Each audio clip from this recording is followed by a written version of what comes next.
Hello folks, Dave Lawrence here, ready to do another exciting cycling review, again cycling shoes as the saga continues, and I hope you find this exciting and that it will rock your socks off, so to speak, as we're ready to ride hard, fast, and continuously.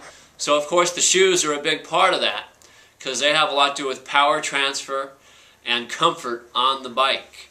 So the latest lineup here in the review is going to be the Lake C236. It's a mighty fine shoe.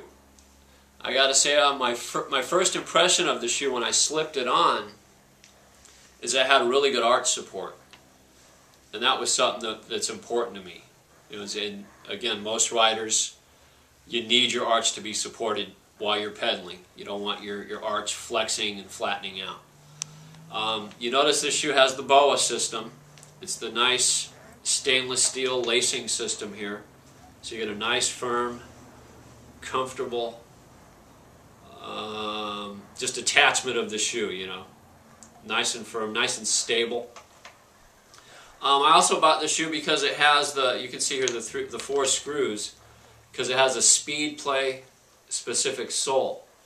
And that again is important for just having that point of contact, a lower stack height onto the pedal. So Lake is one of, I believe, 3 companies right now, or 4 companies that make soles that are Speedplay specific. Listen to my English, isn't it beautiful? Don't know the difference between Pacific and specific. So it's a full carbon sole, and it's leather, kangaroo leather, and mesh, of course, for venting and keeping the foot comfortable and vented. There's also some venting on the undersides of the sole here. Hopefully you can see that in the shot. Caroline, if you want to come up closer, we get a look at just the sole of the shoe. But your head's cut off. No, that's okay. Come on in. Come on in. Come in closer. So you can see the vents, I hope, in here and up here. Here you can see the protectors, or just the parts here that keep you from skating. And I don't know what Lake was thinking, and that they didn't put this anti-skate device up on the toe.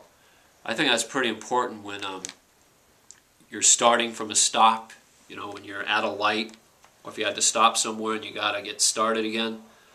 You know, some people say, well, you just push off on your cleat, and that might all be well and good, or, you know, use your pedal, you know, your other foot is still clipped in, so just pedal from your start. But again, I'm just in the habit of pushing and rolling my foot over.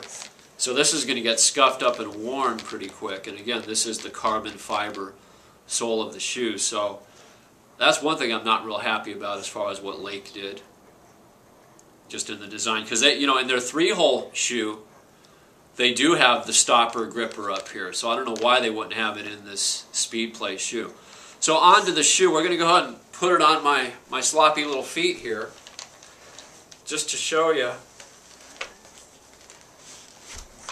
how the system works, where you just turn the dial.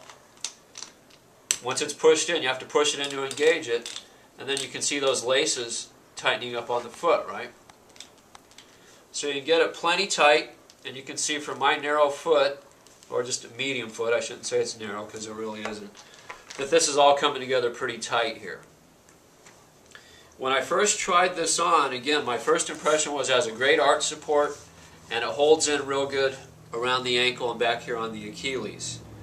And I like it. I went out and rode it. It felt great. The toes are not cramped up here at all. This does have a wider toe box, so a good fit down in there. And because it is leather, over time it's going to adhere more to the foot, although I do have a lot of bulk up in this area. But it's going to adhere and contour to the shape of my foot here.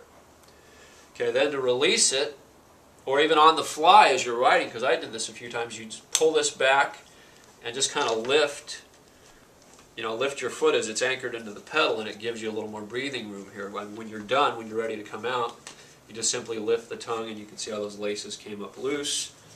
Slip it off, and you're done. So it's a fine shoe. Again, I'm still testing it at this point.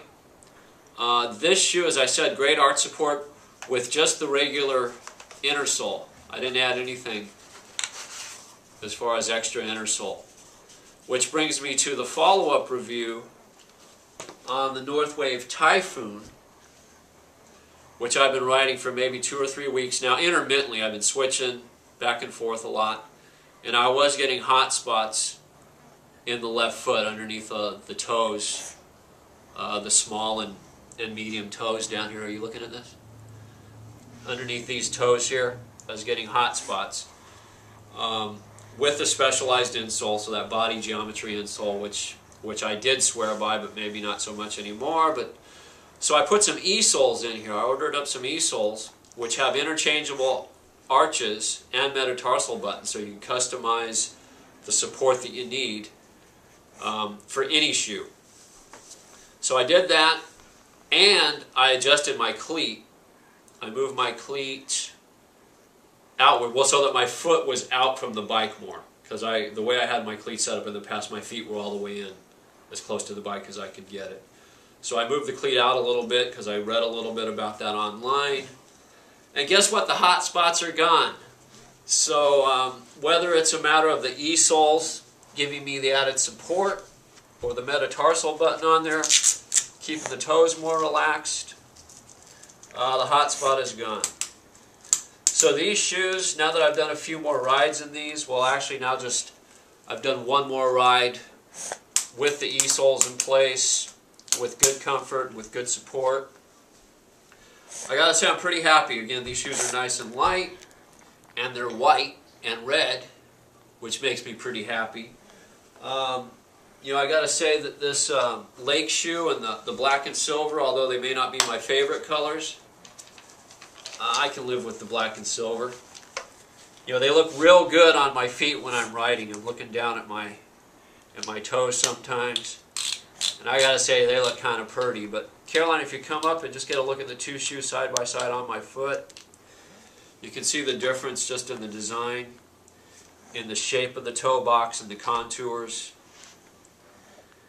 And as of yet, it's hard to say. I think this Lake shoe might actually be lighter, probably just because of the BOA lacing system and closure system. You lose a lot of the straps and the extra mechanical, well, maybe not the extra mechanical stuff, because you do have the dial on the back of this shoe. So anyway, there you have it, folks. I hope you enjoyed. I hope it was informative. And there will be more, because I've got more shoes on the way. So get out there and ride, and stay safe. Don't hurt your neighbors. Peace be with you.